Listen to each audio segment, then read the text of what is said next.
Only exam trick YouTube channel में मैं आपका तहे दिल से स्वागत करता हूं।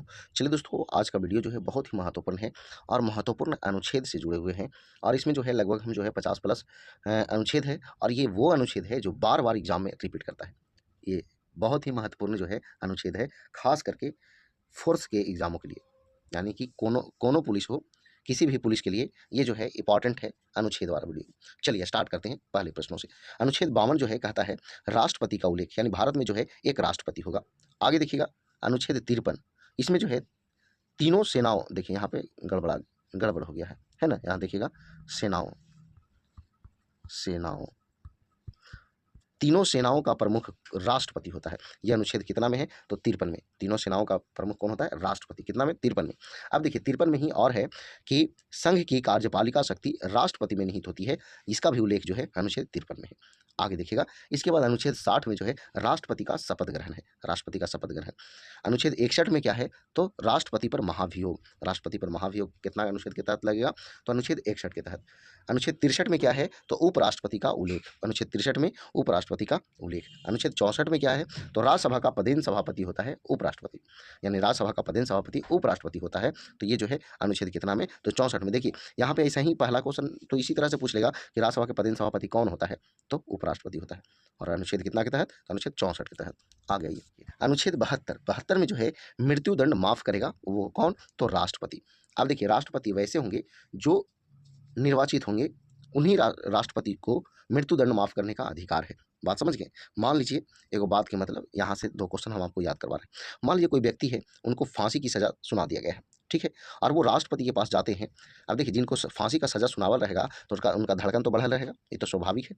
अब बताइए, अगर मान लिया जाए वो राष्ट्रपति के पास गए कि देखिए ना, हमको सब गलती फंसा दिया है, जो हम जो है गलत काम नहीं किए हैं, जो मुझे जो है छोड़ दिया जाए, माफ़ कर दिया जाए। तो राष्ट्रपति को लगता है कि सच में ये जो है गलत नहीं किया है, इसे माफ़ कर दिया जाए, ठीक है। तब जो है क्या करते हैं कि कहते हैं कि ठीक है, जाओ, जो तुम्हें मृत्युदंड माफ़ कर दिया गया। अब सोचिए, जब मृत्युदंड माफ़ हो जाएगा तो बेचारा का जो धड़कन बढ़ल था, स्वाभाविक फिर धड़कन हो जाएगा, लंबा सांस लेगा, उसके बाद कहेगा कि अब जो है आसान हो गया, अब जो है हम मतलब कि मृत्युदंड माफ़ हो गया। तब जो है स्वाभाविक, यानी कि उनका धड़कन जो है 1 मिनट में 72 बार धड़कने लगेगा। बात समझ गए? तो हृदय धड़कन जो है 1 मिनट में 72 बार धड़कता है, और वही 72 में यहाँ मृत्युदंड माफ़ करेगा राष्ट्रपति। बात समझ गए? आ गई अनुच्छेद 74 में जो है मंत्रिपरिषद का उल्लेख है। अनुच्छेद 74 में मंत्रिपरिषद का उल्लेख है। अनुच्छेद 75 में प्रधानमंत्री का उल्लेख है। प्रधानमंत्री का उल्लेख अनुच्छेद 75। अनुच्छेद 76 में महान्यायवादी का उल्लेख, यानी अटॉर्नी जनरल का उल्लेख कितना में? तो 76 में। 79 में संसद है। 80 में राज्यसभा है। 81 में लोकसभा है। देखिए इन तीनों को जो है आप इस तरह से याद रख सकते हैं, सरल सरल करके याद रख सकते हैं। स से संसद, र से राज्यसभा और ल से लोकसभा। बात समझ गए? आगे देखिए, इसके बाद जो है अनुच्छेद 85 है। 85 में लोकसभा भंग करेगा कौन? तो राष्ट्रपति। लोकसभा भंग करता है राष्ट्रपति, किसके कहने पर? तो प्रधानमंत्री के कहने पर। चलिए आगे बढ़ते हैं। आगे देखिए अनुच्छेद 89। अनुच्छेद 89 में क्या कहता है? राज्यसभा के सभापति और उपसभापति का उल्लेख किया गया है अनुच्छेद 89 में। 93 में क्या किया गया है? तो 93 में लोकसभा के सभापति और उपसभापति। देखिए 89 में राज्यसभा के सभापति और उपसभापति, और 93 में जो है लोकसभा के सभापति और उपसभापति, ठीक है। आ गई अनुच्छेद 105 में जो है सांसदों का विशेषाधिकार है। सांसदों का विशेषाधिकार कितना में? 105 में। अनुच्छेद 108 में जो है संयुक्त बैठक का प्रावधान है। संयुक्त बैठक का प्रावधान अनुच्छेद 108 में।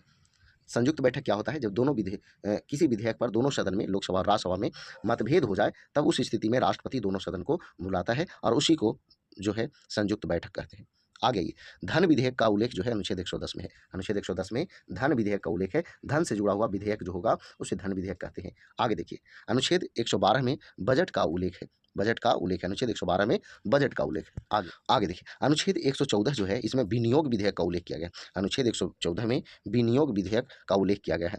आगे देखिएगा अनुच्छेद 117 में जो है वित्त विधेयक का उल्लेख है। वित्त विधेयक का उल्लेख जो है अनुच्छेद 117 में है, या फिर इसी को कह सकते हैं वार्षिक वित्तीय विवरण। वार्षिक वित्तीय विवरण या वित्त विधेयक अनुच्छेद 117। अनुच्छेद 123 में जो है राष्ट्रपति द्वारा अध्यादेश जारी किया जाता है। अनुच्छेद 123 में। अब देखिए ये 123 है, इसमें क्या किया गया है? एक को आगे कर दिया गया है और दो को पहले कर दिया गया है, तो हो गया क्या? अनुच्छेद 213। इसमें राज्यपाल द्वारा अध्यादेश जारी, ठीक है। 123 में राष्ट्रपति अध्यादेश जारी करेगा, और अनुच्छेद 213 के तहत राज्यपाल अध्यादेश जारी करेगा। आगे देखिए अनुच्छेद 124, तो सर्वोच्च न्यायालय या उच्चतम न्यायालय या सुप्रीम कोर्ट का उल्लेख है अनुच्छेद 124 में, और वही फिर जो है 2 को पहले कर दिया गया है, तो हो गया 214। इसमें उच्च न्यायालय यानी कि हाई कोर्ट का उल्लेख किया गया है। अनुच्छेद 127 में तदर्थ न्यायाधीश का उल्लेख किया गया है, तदर्थ न्यायाधीश अनुच्छेद 127। अनुच्छेद 148, इसमें नियंत्रक एवं महालेखा परीक्षक है। नियंत्रक महालेखा परीक्षक का उल्लेख जो है अनुच्छेद 148 में है। ये क्या करता है, तो भारत सरकार के जितना भी आय व्यय यानी खर्च वगैरह जो पैसा होता है उसका लेखा जोखा रखता है नियंत्रक महालेखा परीक्षक। आगे देखिए अनुच्छेद 153 में जो है आपका राज्यपाल का उल्लेख है, राज्यपाल का उल्लेख अनुच्छेद 153। इसके बाद 154 में जो है क्या कहा गया है कि राज्य की कार्यपालिका शक्ति राज्यपाल में निहित होता है, ये कहा गया है 154 के तहत। उसी तरह से हम आपको बताए थे कि 52 में जो है राष्ट्रपति हैं, और 53 में जो है संघ की कार्यपालिका शक्ति राष्ट्रपति में निहित होती है। संघ की कार्यपालिका शक्ति राष्ट्रपति में निहित होती है। उसी तरह से यहाँ राज्य के कार्यपालिका शक्ति राज्यपाल में निहित होती है अनुच्छेद 154 में। अनुच्छेद 163 में मंत्रिपरिषद का उल्लेख किया गया है, राज्य मंत्रिपरिषद का। अनुच्छेद 164 में मुख्यमंत्री का उल्लेख किया गया है, अनुच्छेद 164 मुख्यमंत्री का उल्लेख। अनुच्छेद 165 में महाधिवक्ता का उल्लेख किया गया है, और महाधिवक्ता जो है इनको हम लोग एडवोकेट जनरल बोलते हैं, जिनका उल्लेख अनुच्छेद 165 में किया गया है। अनुच्छेद 168 इसमें जो है विधानमंडल, और अनुच्छेद 169 में विधान परिषद, और अनुच्छेद 170 में विधानसभा। बात समझ गए? तो देखिए 168 में विधानमंडल, 169 में विधान परिषद, और 170 में विधानसभा। ये तीनों जो है लगातार है 68, 69, 70। ठीक है, ये तीनों जो है आपको याद रखना है। आगे बढ़िए। आगे जो है अनुच्छेद 226, अनुच्छेद 226 जो है मौलिक अधिकार को रक्षा करेगा उच्च न्यायालय। अब देखिए उच्च न्यायालय आया, तो सर्वोच्च न्यायालय जो है मौलिक अधिकार को रक्षा कितना अनुच्छेद के तहत करता है, तो वो है अनुच्छेद 32। और सर्वोच्च न्यायालय मौलिक अधिकार को रक्षा करने के लिए 5 रिट भी जारी करता है। आगे आइए अनुच्छेद 243, पंचायती राज और नगर निकाय का उल्लेख अनुच्छेद 243 में किया गया है। अनुच्छेद 249 में जो है राज्यसभा राजसूची के विषय पर कानून बनाएगा, राज्यसभा जो है राजसूची के विषय पर कानून बनाएगा अनुच्छेद 249 के तहत। अनुच्छेद 263 अंतर्राज्यीय परिषद का उल्लेख, अंतर्राज्यीय परिषद का उल्लेख अनुच्छेद 263 में है।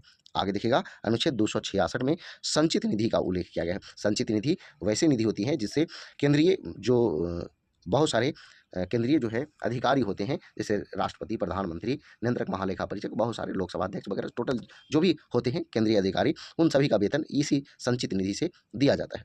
आगे आइए अनुच्छेद 267, तो आकस्मिक निधि, आकस्मिक निधि का उल्लेख जो है अनुच्छेद 267। अनुच्छेद 280, तो वित्त आयोग का उल्लेख, वित्त आयोग का उल्लेख 280 में। आगे देखिए 312 में, अनुच्छेद 312 जो है कहता है राज्यसभा जो है अखिल भारतीय सेवा का निर्माण करेगा, और अखिल भारतीय सेवा में 3 गो आता है, जैसे आईपीएस, फिर आईएएस और आईएफएस। बात समझ गए? आईपीएस, आईएएस और आईएफएस, ये तीनों जो है अखिल भारतीय सेवा में आता है, जिसका निर्माण जो है अखिल भारतीय सेवाओं का निर्माण जो है राज्यसभा करता है अनुच्छेद 312 के तहत। आगे अनुच्छेद 315 में संघ एवं राज्यों के लिए लोक सेवा आयोग, संघ एवं राज्यों के लिए लोक सेवा आयोग। चलिए आगे बढ़िए। अनुच्छेद 324, अनुच्छेद 324 में जो है निर्वाचन आयोग का उल्लेख किया गया है। निर्वाचन आयोग का उल्लेख कितना में, तो 324 में। 326 में जो है वोट देने का अधिकार यानी मताधिकार का अधिकार जो है अनुच्छेद 326 में है। अनुच्छेद 330 में जो है लोकसभा में एससी एसटी का आरक्षण है अनुच्छेद 330 में, और वही 2 बढ़ा दीजिएगा तो आपको विधानसभा में एससी एसटी का आरक्षण हो जाएगा अनुच्छेद 332 में। अनुच्छेद 343 में जो है उल्लेख है संघ की भाषा हिंदी, संघ की राजभाषा हिंदी, और लिपि जो है देवनागरी का उल्लेख किया गया है 343 में। आगे देखिएगा अनुच्छेद 352 में राष्ट्रीय आपात का उल्लेख किया गया है। अनुच्छेद 356 में राष्ट्रपति शासन का उल्लेख किया गया है, और अनुच्छेद 360 में वित्तीय आपात का उल्लेख किया गया है। तो देखिए थोड़ा सा ध्यान दीजिएगा, राष्ट्रीय आपात और वित्तीय आपात में कन्फ्यूजन होता है।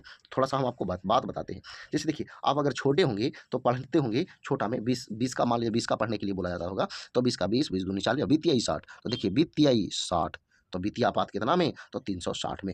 अब देखिए अनुच्छेद 368 जो है ये संविधान संशोधन से जुड़ा हुआ है। संविधान संशोधन का उल्लेख जो है अनुच्छेद 368 में किया गया है। संविधान संशोधन जो है ये किस देश के संविधान से लिया गया है, ये आपको कमेंट बॉक्स में बताना है। तो ये जो अनुच्छेद थे ये बार बार रिपीट होते हैं, और ये बहुत ही महत्वपूर्ण अनुच्छेद हैं, और ये लगभग 50+ जो है अनुच्छेद थे। ये खास करके फोर्स के एग्जाम के लिए बहुत ही महत्वपूर्ण साबित होगा। तो चलिए अगर वीडियो पसंद आया तो वीडियो को लाइक करें, दोस्तों पर शेयर करें। तो आज और इतना ही। जय हिंद, जय भारत, वंदे मातरम।